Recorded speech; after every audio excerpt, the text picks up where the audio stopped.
خیر یہ جو دعا ہے اس پہ غور کریں. O Allah, to you I complain of my weakness of strength and my helplessness and loneliness before men. اے اللہ میں آپ سے شکایت کرتا ہوں. سب سے پہلی بات کہ اتنا اللہ کے ساتھ ایفیلیشن, اتنا کلوز ریلیشن, اتنا بھروسہ, اتنا کانفیڈنس کہ اللہ کو اپنا دل کھول کے دے دیا. شکایت دو طرح کی ہوتی ہے, اس دعا سے یہ بھی ثابت ہوتا ہے, ٹھیک ہے. جیسے حضرت یعقوب نے سورہ یوسف میں آتا ہے انما اشکو بثی وحزنی اللہ, بے شک میں اپنی شکایت, اپنا شکوہ کس سے کرتا ہوں؟ اللہ سے. شکایت یہ جو پہلی والی ہے نا, یہ تو جائز ہے. یہ کون سی والی شکایت ہے؟ اور یہ ایسنس آف توحید ہے ایکچولی, ٹھیک ہے, کہ آپ کمپلین کرتے ہیں اللہ تعالیٰ سے کہ اللہ میں بے بس ہو چکا ہوں اور آپ کی مرسی, آپ کی ہیلپ کے بغیر میں کچھ بھی نہیں.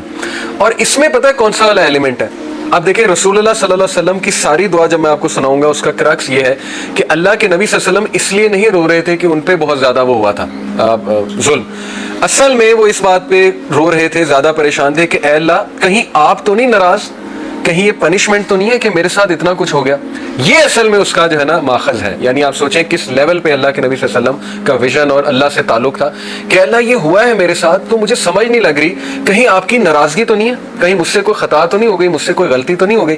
اس طرح کی بات کرنا, ٹھیک ہے نا, اور اللہ کے سامنے دل کھول دینا, یہ تو ایسنس آف توحید ہے. اور اس طرح کی شکایت جو ہے وہ جائز ہے. اس کو شکایت کہہ لیں یا کہہ لیں کہ اپنا دل کھول کے بیان کرنا, ٹھیک ہے نا. دوسری شکایت جو ہے وہ ہے اللہ کی قدر اور اللہ کی ڈکری کو ریجیکٹ کر دینا, ایکسیپٹ نہ کرنا. اور زیادہ تر لوگ جو ہے وہ اس کا شکار ہو جاتے ہیں کہ جب ان کے ساتھ کوئی خدا نہ خواستہ, اللہ نہ کرے, کوئی ایسا حادثہ ہو جائے, کوئی ایسی چیز آ جائے جو انہوں نے ایکسپیکٹ بھی نہیں کی ہوئی تھی, تو وہ بجائے کہ اللہ کے آگے رونے کے یا اللہ سے مدد طلب کرنے کے, وہ فوراً یہ کہتے ہیں کہ یہ ہوا کیوں ان دا فرسٹ پلیس. اور وہ کہتے کہتے پھر اس لیول پہ پہنچ جاتے ہیں جو اللہ معاف کرے, ابلیس نے اللہ کو کہا تھا کہ اللہ تو نے مجھے گمراہ کیا. یہ ابلیس کے الفاظ ہیں قرآن میں کہ بے شک since you have led me astray, اس لیے اب میں ان ہیومن بینگز کو نہیں چھوڑوں گا. اس نے بلیم کس کو کیا؟ اللہ کو. تو خدا نہ خواستہ کہیں ہم اس شکوے کا شکار نہ ہو جائیں کہ ہم اللہ کو بلیم کرنے لگیں, نعوذ باللہ, کہ یہ اللہ کی وجہ, اللہ نے کیوں میرے ساتھ ایسے کیا, ٹھیک ہے نا. انسان ہے, نکل بھی سکتے ہیں ایسے الفاظ, لیکن یہ کہ توبہ کر لی جائے, فوراً سے ریٹرن ہو جائے, فوراً سے جو ہے وہ اللہ تعالیٰ کے بارے میں پازیٹیو ہو جائیں, تو یہ ایسے لوگ اللہ کو بہت پسند ہے, ٹھیک ہے. تو پہلی بات یہ شکووں کے بارے میں, دو طرح کے شکوے میں نے آپ کو بتائے. ان میں سے ایک ناجائز ہے کہ تقدیر کو چیلنج کر دینا, اللہ کی ڈکری کو ریجیکٹ کر دینا کہ نہیں یہ ہوا کیوں. جیسے کچھ لوگ ان کے فادر کی ڈیتھ ہو گئی, مدر کی ڈیتھ ہو گئی, ایکسیپٹ ہی نہیں کیا, دین سے بھی دور ہو گئے, نمازیں پڑھنا چھوڑ دی کہ نہیں یہ ہوا کیوں. تو خیر اٹس ویری ڈیفیکلٹ, لیکن یہ کہ اسٹرینتھ پکڑیں. ہمارے نبی کو بہت غم آئے ہیں, بہت دکھ آئے ہیں, ان سے اسٹرینتھ پکڑیں. اگر غم دکھ کوئی بری چیز ہوتی تو انبیاء کو نہ آتا, اس کا مقصد ہے, ٹھیک ہے نا. پھر فرمایا you are the most merciful and the lord of those who are humble and weak and you are my lord. پھر فوراً ہی اللہ کو واسطہ دے دیا اللہ کے ناموں کا اور اس ریلیشن کا کہ اللہ تو کمزوروں کا رب ہے, میرے حال پہ رحم فرما. ایسی دعا اللہ کو بڑی پسند ہے جس میں اللہ کے کوئی نہ کوئی ایٹریبیوٹ کا ذکر ہو کہ اللہ تو غفور الرحیم ہے, اللہ تو راستے کھولنے والا ہے, اللہ تو جبار ہے, تو مسلط کرنے والا ہے, اللہ تو کن کا کلمہ کہنے والا ہے, میں تیرے کن کا منتظر ہوں, ٹھیک ہے نا. اس طرح کے الفاظ جتنا اسپیسیفک ہوں گے, جتنا اللہ سے ڈیٹیل میں بات کریں گے, اللہ کے ایٹریبیوٹس کا اللہ کو واسطہ دیں گے, اللہ بہت خوش ہوں گے. یہ تو کئی اس پہ واقعات آتے ہیں. ایک واقعہ آپ کو سنا بھی دیتا ہوں, یہ ہلیۃ الاولیاء غالباً ایک کتاب ہے, اس میں مینشن ہے, اوتھینٹک واقعہ ہے کہ ایک شخص جو ہے وہ صحرا میں اکیلا تھا. یہ میرے خیال ابن حجر نے غالباً کوٹ کیا, میں بھی مجھے نام صحیح سے یاد نہیں آ رہا, لیکن اینی وے واقعہ اوتھینٹک ہے. اس شخص کو صحرا میں ڈاکو مل گئے اور وہ بینڈٹس مار دیتے تھے, قتل کر دیتے تھے, بڑے خطرناک بینڈٹس. تو وہ جب بینڈٹس نے اسے گھیر لیا تو بینڈٹس نے کہا کہ ہاں جی کیا آخری خواہش ہے, یہ تو تمہیں پتہ ہے مارنا تو ہم نے تمہیں ہے ہی, چیزیں تو تمہاری لے کے. تو اس نے کہا اچھا مجھے نا 2 نفل پڑھنے دو. تو وہاں سے انہوں نے کہا ٹھیک ہے پڑھ لو, 2 نفل سے کیا ہوگا. تو آتا ہے واقعہ کہ اس شخص نے سجدے میں جا کے اللہ کو ایسے ناموں سے پکارا اللہ کے کہ فرشتہ, چوتھے آسمان کا فرشتہ روایات میں آتا ہے, وہ زمین پر آیا ایک گھوڑ سوار کا بھیس کر کے. یعنی اللہ نے جب مدد کرنی ہے تو پھر ایسے بھی کر دیتا ہے اللہ, جب کوئی بھی نہیں ہے پھر اللہ ہے, ٹھیک ہے نا. وہ آیا گھوڑ سوار بن کے اور اس نے ان کو فائٹ کیا, ان کی گردن اڑا دی وہ جو بینڈٹس تھے. اس شخص نے پوچھا تو کہاں سے آیا, تو اس نے پورا بتایا کہ میں چوتھے آسمان کا فرشتہ ہوں. جب اللہ کو تیسری بار تم نے اس طرح سے پکارا, بار بار پکارا تھا, جب سجدے میں تیسری بار تم نے اللہ کو اس کے ناموں کے واسطے دیے تو سارے فرشتوں نے دوڑ لگا دی کہ اس کی مدد کے لیے ہم جائیں گے. یعنی اللہ نے الاؤ کر دیا کہ اب کون جاتا ہے, سب نے ریس لگا دی. تو کہتا ہے کہ میں سب سے پہلے جیت گیا تو میں آ گیا.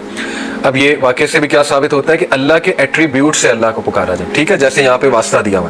پھر اگین شکوہ ہے, شکایت ہے, شکوہ نہیں کہیں گے, ایک اس سینس کی شکایت ہے کہ اللہ پہ بھروسہ بہت ہے, ٹھیک ہے نا, اللہ پہ مان بہت ہے.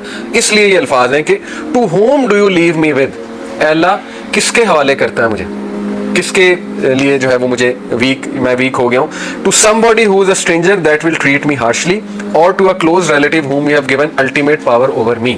اے اللہ کیا تو مجھے ان کے حوالے کرتا ہے جو اسٹرینجرز ہیں, یا تو مجھے ان کے حوالے کرتا ہے جو ریلیٹیو مجھ سے اسٹرانگر ہے, یعنی ابو لہب کی طرف اشارہ ہے کیونکہ اب وہ چیف ہے بنو ہاشم کا, اور وہ تو نہیں رسول اللہ صلی اللہ علیہ وسلم کو انٹر ہونے دے گا مکہ میں. تو دیکھیں یہ بات بھی کر دی, اللہ سے کچھ نہیں چھپایا کہ اللہ کیا آپ مجھے ان کے حوالے کر دیں گے. تو دین اگین یہ وہ پہلے والا شکوہ ہے جو کیا جا سکتا ہے, پہلے والی آپ کہہ لیں شکایت ہے جو اللہ تعالیٰ پہ مان کی وجہ سے ہوتی ہے. پھر فرمایا as long as you are not angry with me then nothing else matters. Again اللہ کو یہ فرما دیا کہ اللہ جب تک تو راضی ہے میرے رب تو کچھ بھی نہیں میٹر کرتا. یہاں سے ثابت ہوتا ہے کہ یہ دعا کا کرکس یہ ہے کہ اللہ یہ سب کچھ جو میرے ساتھ ہو رہا ہے تو کیا ایسا تو نہیں کہ آپ مجھ سے ناراض ہو گئے. یہ ہے اصل میں کرکس, ٹھیک ہے نا, یعنی اتنی ہیوملٹی اپنی زندگی میں ہیوملٹی لے کر آئے.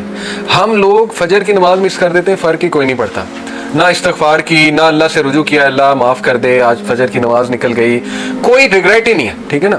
انبیاء کا لیول دیکھیں, حضرت نوح نے کتنے سال دعویٰ کیا؟ 950 سال, دن رات لگے رہے, لوگوں نے ریجیکٹ کیا. سورہ نوح پڑھ لیں, سورہ نوح میں ان کے الفاظ ہیں بے بسی کے حضرت نوح کے کہ اللہ میں نے انہیں رات کو بلایا, دن کو بلایا, میں نے انہیں پیچھے سے بلایا, آگے سے بلایا, کوئی اسٹریٹجی نہیں چھوڑی میں نے, لیکن اپنی کانوں میں انگلیاں دے لیتے ہیں, یہ اپنے جو ہے وہ لباس کو یوں اوپر لے آتے ہیں موک کرنے کے لیے کہ ہم نہیں سن رہے. تو ساری باتیں کر کے یہ بھی ایک شکایت کا انداز ہے ان اے ویری کیوٹ سینس کہ اللہ میں نے سب کیا ہے, دیکھ لیں ان لوگوں نے مجھے ایسے ٹریٹ کیا ہے, سب باتیں کہہ کے پتہ ہے کیا کہتے ہیں حضرت نوح کہ اللہ مجھے معاف کر دے, میرے ماں باپ کو معاف کر دے, اور اگر مجھ سے کوئی غلطی ہوئی ہے تو وہ اس کا جو ہے وہ مجھے پکڑ نہ کیجیے.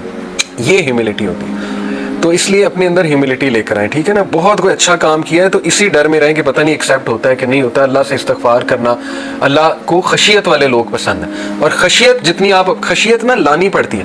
لٹرلی خشیت, میں نے یہاں تک علماء سے سنا ہے کہ اگر آپ کو رونا نہیں آ رہا آپ ایکٹنگ کرنا شروع کر دو کسی بات پہ رونے پہ, اللہ کی کوئی بات سنیے, کیا ہوگا کہ خشیت آہستہ آہستہ انشاءاللہ آپ کی عادت بن جائے گی, وہ آتی جائے گی آپ میں. تو یہ ایسے لوگ اللہ کو بہت پسند ہیں جو ہر کریڈٹ اللہ کو دیں, اللہ تعالیٰ کے آگے جھک جائیں, اللہ تعالیٰ سے معافی طلب کریں وغیرہ وغیرہ. پھر فرمایا except for the fact that your protection from tribulation, your ease and comfort is more easy for me. لیکن اے اللہ یہ بات درست ہے کہ اگر آپ میرے لیے ایز کریٹ کر دیں گے, کمفرٹ دے دیں گے, تو یہ میرے لیے زیادہ پسند کی چیز ہے. اپنی خواہش بھی بتا دی, ٹھیک ہے نا. یہ نہیں کہ بندہ مشکل ہی مانگے, بندہ آسانی مانگے, اور آسانی مانگی ہمارے نبی نے.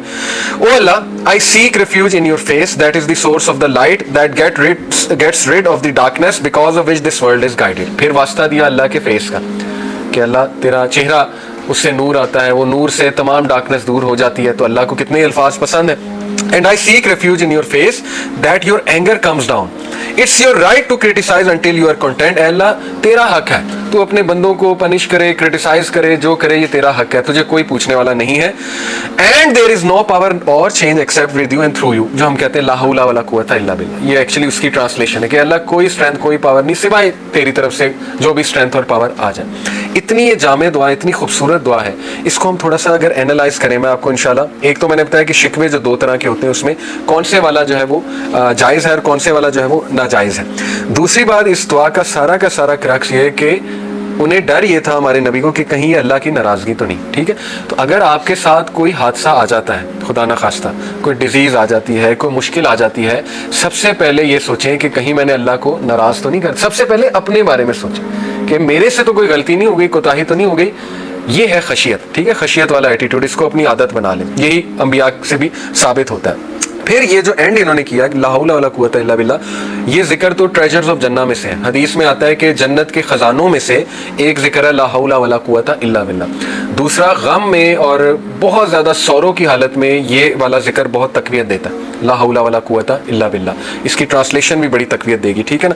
اس سے ثابت ہی ہوتا ہے کہ اللہ, وہ کہنا یہ چاہ رہے ہیں کہ اللہ میری کنڈیشن تب تک چینج نہیں ہوگی جب تک آپ کی طرف سے مجھے ہیلپ نہیں آئے گی. یعنی اپنے آپ کو بندہ فل بے بس شو کرے اور اللہ تعالیٰ پہ ریلائی کرے. یہ ہے اللہ پہ کانفیڈنس, ٹھیک ہے نا. ہوتا کیا ہے کہ ہم سب سے شیئر کر کے پھر اللہ کے پاس جاتے ہیں, تو ظاہر ہے اللہ کو, اللہ کی غیرت ہے, اللہ کو شاید برا بھی لگتا ہو کہ دیکھو سب سے شیئر کر کے آپ میرے پاس آ گیا. تو ریلائنس تو یہ, کانفیڈنس تو یہ کہ جب حادثہ ہوا ہے سب سے پہلے کہاں شیئر کیا, اللہ تعالیٰ سے باتیں کی ہیں, اللہ تعالیٰ سے نوٹس لکھا کریں, نوٹ پیڈ لکھا کریں, اللہ سے گفتگو کیا کریں, سارا اپنا دل کھولا کریں اللہ کے آگے. اس کو عادت بنائیں, یہ بہت امپاورنگ چیز ہے, ٹھیک ہے نا. اور یاد رکھیں کہ دیکھیں جیسے حدیث میں آتا ہے نا کہ جب بندہ سورہ فاتحہ کی تلاوت کرتا ہے اللہ رپلائی کرتا ہے. اللہ کہتا ہے کیا میرا بندہ ایکنالج کر رہا ہے کہ میں گناہوں کو معاف کرنے والا ہوں؟ تو جا میں نے اسے معاف کیا۔ جو کچھ سنا گیا اللہ پاک اس پر عمل کرنے والا اور آگے لوگوں تک پہنچانے والا بنائے۔ مزید اصلاحی بیانات کے لیے ہمارا یوٹیوب چینل MA ریمائنڈر کو سبسکرائب کریں۔ جزاک اللہ خیر۔